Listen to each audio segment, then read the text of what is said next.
नमस्कार, आप देख रहे हैं न्यूज मूवमेंट और मैं हूं आपके साथ ज्योतिका। आइए रुक करते हैं फटाफट खबरों की ओर। भारतीय संगीत हमारी संस्कृति का सजग प्रहरी है, पद्मश्री उर्मिला श्रीवास्तव ने कहा। उत्तर प्रदेश सरकार के संस्कृति मंत्रालय के प्रमुख आयाम राज्य संगीत नाटक अकादमी के तत्वाधान में नगर के एसएन पब्लिक स्कूल के सभागार में 2 दिवसीय संगीत की संभागीय प्रतियोगिता आयोजित हुआ। मुख्य अतिथि पद्मश्री उर्मिला श्रीवास्तव ने कहा कि संगीत कला मानवीय भावों की हृदय स्पर्शी अभिव्यक्ति है। यह हमारी अमूल्य धरोहर है जो हमें विरासत के रूप में अपने पूर्वजों से प्राप्त हुई है। भारत आदिकाल से ही अपनी समृद्ध सांस्कृतिक विविधता एवं परंपराओं के कारण विश्व पटल पर विशेष पहचान बनाए हुए हैं। देश में संस्कृति की मुख्य धरोहर शास्त्रीय संगीत ही है। उन्होंने कहा कि शास्त्रीय संगीत हमारे शास्त्रों से निकली ताल है जो कि भारतीय संस्कृति की पहचान है। इसको जीवित रखना हमारी जिम्मेदारी है। सरकार भी शास्त्रीय संगीत को बढ़ावा देने के लिए लगातार प्रयास कर रही है। शास्त्रीय संगीत से भाईचारे को भी बढ़ावा मिलता है। संतोष गुप्ता की रिपोर्ट। सर्पदंश से मौत, सांप बना तमाशा। मिर्जापुर के जिगरा थाना क्षेत्र के बौता विशेषर गांव में बुधवार की सुबह सांप के दंश से 60 वर्षीय महिला रुक्मणी की मौत हो गई। हादसा उस वक्त हुआ जब महिला मड़ई में उपली निकालने गई थी। जानकारी मिलते ही परिवार में कोहराम मच गया। परिजन झाड़ फूक कराने के साथ ही प्राथमिक स्वास्थ्य केंद्र सर्रोई विजयपुर पहुंचे। परीक्षण के बाद चिकित्सक ने उसे मृत घोषित कर दिया। ग्रामीणों ने सांप को उपली के ढेर से पकड़ा तो वह तमाशा बन गया।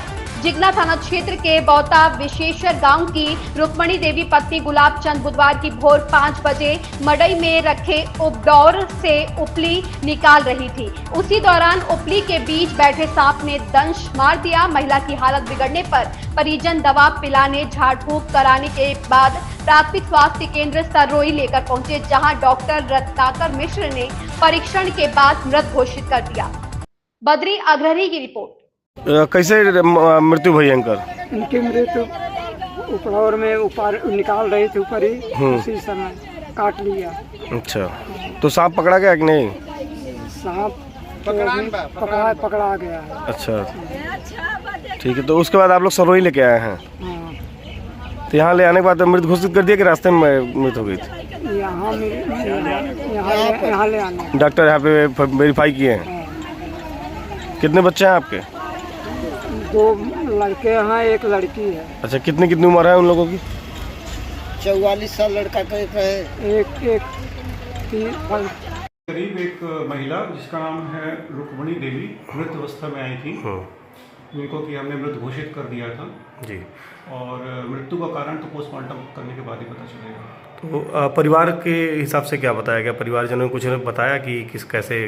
परिवार वाले तो बोल रहे हैं कि सांप काटने से मृत्यु हुई है कि नहीं हुई है, लेकिन वो अपने मन को बताया, इसलिए आपको पोस्टमार्टम कराना पड़ेगा, जिसके बाद कंफर्म होगा। ठीक है। तो यहाँ आके मतलब मृत घोषित किया गया? जी, सुबह 7 बजे आए थे, जो मृत अवस्था में थी तो वो मृत घोषित कर। मिर्जापुर के चुनार थाना क्षेत्र के दोहा गांव में जमीनी विवाद में जमकर लाठी डंडा और धारदार हथियार चला। गंभीर रूप से घायल एक दलित की मौत हो गई। 9 घायलों को मंडलीय अस्पताल लाया गया। एक की हालत गंभीर होने पर वाराणसी ट्रामा सेंटर रेफर कर दिया गया। पुलिस ने मुकदमा दर्ज कर 5 लोगों को हिरासत में लेकर पूछताछ कर रही है। मायावती के ट्वीट कर वारदात पर कड़ी कार्यवाही किए जाने की मांग की है। चुनार थाना क्षेत्र के दोहा गांव में मंगलवार की सुबह जमीनी विवाद को लेकर 2 पक्षों में जमकर मारपीट हो गई। मारपीट में एक की मौत हो गई जबकि 9 लोग गंभीर रूप से घायल हो गए, जिनका इलाज जिला मंडलीय अस्पताल में चल रहा है। एक की हालत गंभीर होने पर वाराणसी ट्रामा सेंटर के लिए रेफर कर दिया गया। बताया जा रहा है दोहा के रहने वाले राम अचल दलित के पिता से राजू गुप्ता ने लगभग 7 बीघा जमीन दोहा गांव में रजिस्ट्री कराया गया था। जमीन को लेकर दोनों पक्षों में मुकदमा भी चल रहा है। मंगलवार की सुबह राम अचल जमीन पर जोताई कर रहा था, जिसे राजू गुप्ता के बेटे प्रज्वल ने मना किया, जिस पर दोनों पक्ष आमने सामने आ गए। दोनों पक्षों में लाठी डंडे धारदार हथियार से मारपीट किया गया। संतोष गुप्ता की रिपोर्ट। थाना चुनार के ग्राम दोहा की घटना है। आज सुबह 6:30 बजे पुराने जमीनी विवाद को लेकर 2 पक्षों में मारपीट हो गई, जिसमें कुछ लोग घायल हुए थे। घायलों को स्थानीय पुलिस द्वारा तत्काल CSC चुनार पहुंचाया गया, जहां इलाज के दौरान एक व्यक्ति रामचंद्र की मृत्यु हो गई है। पीड़ित पक्ष के तहरीर के आधार पर सुसंगत धाराओं में अभियोग पंजीकृत कर लिया गया है। तथा नामित प्रमुख 5 अभियुक्तों को हिरासत में लेकर पूछताछ की जा रही है। मृतक की पंचायतनामा एवं पोस्टमार्टम की कार्रवाई प्रचलित है। मौके पर शांति व्यवस्था कायम। मिर्जापुर में तेज रफ्तार अर्टिगा कार ने बाइक सवार पति पत्नी को मारा टक्कर। भाग रहे अर्टिगा कार में 5 किलोमीटर आगे जाने पर शॉर्ट सर्किट से लगी आग। आग लगने पर अर्टिगा कार सवार मौके से कार को छोड़कर हुए फरार। अर्टिगा कार धू-धू कर जलकर हुई खाक। स्थानीय लोगों ने आग बुझाने का किया प्रयास। हादसे में बाइक सवार पति की मौके पर मौत, पत्नी गंभीर रूप से घायल, Varanasi trauma centre refer. Police शव को कब्जे में लेकर पोस्टमार्टम को भेजकर फरार अर्टिगा सवार की तलाश में जुटी। चुनार थाना क्षेत्र के पिरल्लीपुर गांव के पास की है घटना। बद्री अग्रहरी की रिपोर्ट। 700 वर्ष पुरानी पंचमी भरत मिलाप नगर में परंपरागत निकला। मिर्जापुर में 700 वर्ष पूर्व से प्राचीन पंचमी का भरत मिलाप मिर्जापुर नगर में परंपरागत तरीके से निकाला गया। पंचमी का भरत मिलाप के अवसर पर पूरे नगर रोड लाइट से सजाया गया था। पंचायती भरत मिलाप चौबे टोला पुरानी दशमी द्वारा 700 वर्ष से अधिक प्राचीन समय से पंचमी भरत मिलाप का आयोजन किया जा रहा है। भरत मिलाप में नगर में 21 सुंदर झांकियां निकाली गई थी जो शहर के विभिन्न मार्गों से गुजरी। झांकियों को धार्मिक सनातनी तथ्यों से चुनकर चौकिया पर पात्र को सजाया गया था। चौकिया को नगर भ्रमण के दौरान प्रमुख चौराहों पर चौकिया का सजीव प्रसारण भी किया जा रहा था। भरत मिलाप की चौकिया को देखने के लिए पूरी रात लोग अपने घरों के बाजू पर, अपनी दुकान के प्रतिष्ठानों पर भरत मिलाप का इंतजार करते हैं। भरत मिलाप की आखिरी चौकी राम लक्ष्मण भरत शत्रुघ्न माता सीता और हनुमान की होती है जो जगह जगह भगवान की रथ को रोककर भक्ति आरती उतारने का कार्य करते हैं। बद्री अग्रहरी की रिपोर्ट।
वो महाशक्ति है, आदि कुमारी है।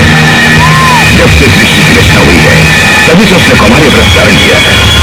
मैं कहता हूँ चला जाए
इसका वक्त तुम्हारे हाथों नहीं मेरे हाथों होगा।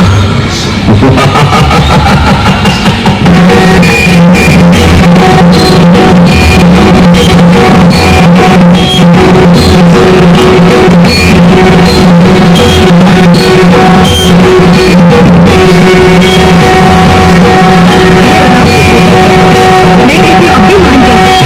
क्या है यहाँ से?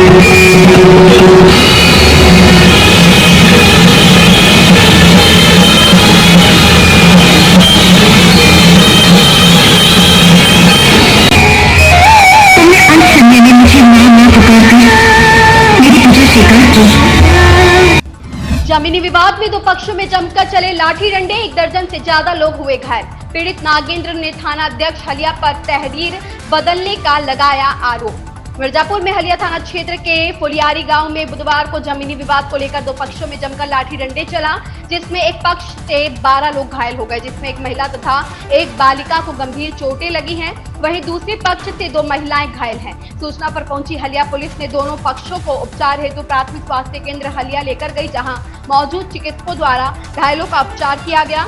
हलिया थाना क्षेत्र के फुलियारी गांव में जमीन को लेकर चले आ रहे पुराने विवाद में दो पक्ष आपस में भिड़ गए। देखते ही देखते दोनों पक्षों के महिलाओं एवं पुरुषों में लाठी डंडे चलने लगे। दोनों पक्ष एक दूसरे पर लाठी डंडों से प्रहार कर लहूलुहान कर दिया। पीड़ित पक्ष नागेंद्र ने हलिया थाना इंचार्ज वीरेंद्र सिंह पर आरोप लगाते हुए कहा कि मेरे द्वारा हलिया थाने पर विपक्ष झल्लर बहादुर के खिलाफ नामजद लिखित तहरीर दिया गया।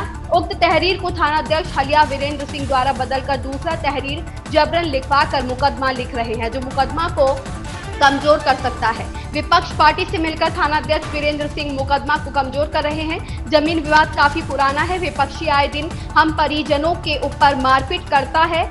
आज विपक्ष झल्लर बहादुर सिंह पूरे परिवार सहित हमारे परिवार पर हमला कर लहूलुहान कर दिया। संतोष गुप्ता की रिपोर्ट। क्या नाम है आपका? नागेंद्र। जोर से बोलिए। नागेंद्र। कहाँ के निवासी हैं? फुलियारी के। फुलियारी का। क्या मामला है आपका? साहब पहले से जमीन का विवाद रहा। हाँ। वो लोग सुबह सुबह चढ़ के। कौन लोग? क्या नाम है? झल्लर बहादुर। हाँ। पूरा परिवार। हाँ। लपट के हम लोग को घरे पर चढ़ाई कर कर मार के 12 आदमियों को एकदम घायल कर दिया। अच्छा। हाँ। और जो दरखास्त यहाँ बनाई हुई यहाँ हमारा दरखास्त कोई नहीं लिखा गया। कहाँ? थाने पर। अच्छा। हाँ। वो लिए कि नहीं? हाँ लिए, लेकिन हमारा कोई सुनाई नहीं है। हाँ दूसरा का कह दिया। क्या मतलब दरखास्त बदल दिए हैं क्या? हाँ दरखास्त बदल दिया। कौन बदला है? साहब ने बदला। अच्छा। क्या कहे? कहे कि तुम्हारा का कहती नहीं होगा। अच्छा। छोटा मुकदमा बना दे। छोटा मुकदमा बना दिए। हाँ। अच्छा। कई लोग कुल घायल हैं? 12 लोग। 12 लोग। अच्छा। उसमें बच्चे लोग भी हैं क्या? हाँ 3 साल के बच्चे हैं। एक 3 साल का, एक 5 साल का है। 5 साल का है। हाँ। अच्छा। तो यहाँ दवा हुआ आपका? हाँ दवा कराने गए थे। अच्छा। वहाँ अस्पताल पे हुआ? हाँ। अच्छा। तो उनके तरफ से भी चोट लगा है? हाँ उनको तरफ से वो खुद ही मार के लिया। का कहते केस। कई लोग हैं वो लोग? वो लोग तो 24 आदमी हैं। वो 100 आदमी हैं। मतलब जो मारे हैं? हाँ। नहीं, जो घायल हुए हैं वो लोग कई घायल हैं? एक। हाँ। अच्छा। और आपके तरफ से? 12। अच्छा। आपने थाने में जब दरखास्त दिया तो क्या कहे आपसे? कहन कि साहब क्या कहते दरखास्त नहीं तो होगा। अच्छा। दूसरा दरखास्त लिख कर दूसरा मैटर बना दिया। मतलब बदल दिए हैं दरखास्त? हाँ बदल दिए हैं। तो आप लोगों का दवा इलाज हो गया? हाँ दवा तो हो रहा है। हाँ। अच्छा। तो क्या चाहते हैं आप? हम लोग मुकदमा चाहते हैं सर। मतलब अच्छी से अच्छी हो नहीं। अब कहा था कि चल घरवा तो बहुत 3 लोग के बहुत जान से मारत है। अच्छा। विपक्षी कर रहा है? हाँ विपक्षी कर रहा है। चलिए ठीक। समस्याग्रस्त आंवला किसानों की समस्याओं के प्रति शासन की नीतियों से नाराज कांग्रेसियों ने किया प्रदर्शन। जिले का आंवला दुनिया भर में, देश भर में जिले की पहचान है। उत्तर प्रदेश के मुख्यमंत्री योगी आदित्यनाथ ने 1 डिस्ट्रिक्ट 1 प्रोडक्ट योजना लागू करके किसानों को उनके बेहतर भविष्य के लिए आश्वस्त किया था, लेकिन आंवला किसानों के हालात लगातार खराब हो रहे हैं, जिसे लेकर आज जिला कांग्रेस कमेटी ने जुलूस निकालकर जिलाधिकारी को ज्ञापन सौंपकर आंवला किसानों की समस्याओं से निजात देने की शासन प्रशासन से मांग की। कांग्रेस जिला अध्यक्ष डॉक्टर नीरज त्रिपाठी ने कहा कि मुख्यमंत्री के द्वारा घोषित 1 डिस्ट्रिक्ट 1 प्रोडक्ट से किसानों को लाभ के बजाय हानि हो रही है। आंवला खरीदने वाली कंपनियों और बिचौलिए किसानों का शोषण कर रहे हैं। उपज की सही कीमत और आंवले की MSP सरकार को निर्धारित करनी चाहिए। पतंजलि जैसी कंपनियों पर अंकुश लगाना चाहिए, जिससे किसानों का शोषण ना हो सके। इस अवसर पर कांग्रेस सेवा दल के जिलाध्यक्ष महेंद्र शुक्ला, कोषाध्यक्ष विधान तिवारी, कृष्णकांत शुक्ला, NSUI के जिलाध्यक्ष शुभम मिश्रा, कांग्रेस अनुसूचित जाति विभाग के जिलाध्यक्ष सुरेश कुमार, पिछड़ा वर्ग विभाग के जिलाध्यक्ष राजेंद्र वर्मा, सेवा दल ब्रिगेड के जिला अध्यक्ष सुरेश मिश्रा, इंदिरा नंद तिवारी, उमेश तिवारी, यश द्विवेदी, विवेक पांडे, मोहम्मद वसीम, रियाज सुल्तान, अरबाज आलम, रवि प्रताप सिंह, राधेश्याम दुबे, शिवम सिंह, मोहम्मद असलम खान, हजारी लाल वर्मा, नूर आलम, अब्दुल रहमान, मोहम्मद इदरीश, पवन कुमार सहित अन्य कांग्रेसी रहे मौजूद। ओम प्रकाश गुप्ता की रिपोर्ट। सई नदी के नालों व घाटों की स्वच्छता तथा प्रबंधन हेतु ग्राम पंचायतों व मनरेगा की प्रभावी भूमिका की हुई मांग। मंगरौरा के योगेश तिवारी व बिहार के पत्रकार राहुल द्वारा पशु शेड के संबंध में की गई शिकायत के समाधान हेतु बीडीओ को दिया निर्देश। प्रतापगढ़ लोकपाल मनरेगा द्वारा जन सुनवाई व संवाद कार्यक्रम के सुदूर ग्रामीण क्षेत्रों से शिकायतकर्ता मनरेगा योजना से जुड़ी अपनी समस्या लेकर आए। विवेकानंद राज्य युवा पुरस्कार प्राप्तकर्ता सुंदरम तिवारी ने लोकपाल के समक्ष उपस्थित होकर सई नदी के घाटों एवं नालों की स्वच्छता व प्रबंधन में स्थानीय ग्राम पंचायतों व मनरेगा योजना की प्रभावी भूमिका निभाने का अनुरोध किया, जिस पर लोकपाल समाज शेखर ने प्रभावी सहयोग का वादा करते हुए जन सहयोग और लोक भागीदारी का आह्वान किया। लोकपाल समाज शेखर के समक्ष जन सुनवाई कार्यक्रम में सुंदरम तिवारी के साथ राष्ट्रीय पर्यावरण सुरक्षा संघ के अध्यक्ष श्लोक मिश्र व हिंदू युवा महासभा के अवनीश पांडे ने प्रतिभाग करके मांग किया कि जनपद में सई नदी के किनारे प्राचीन घाट व नाले हैं। ओम प्रकाश गुप्ता की रिपोर्ट। इन खबरों में बस इतना ही। बने रहिए न्यूज मूवमेंट के साथ।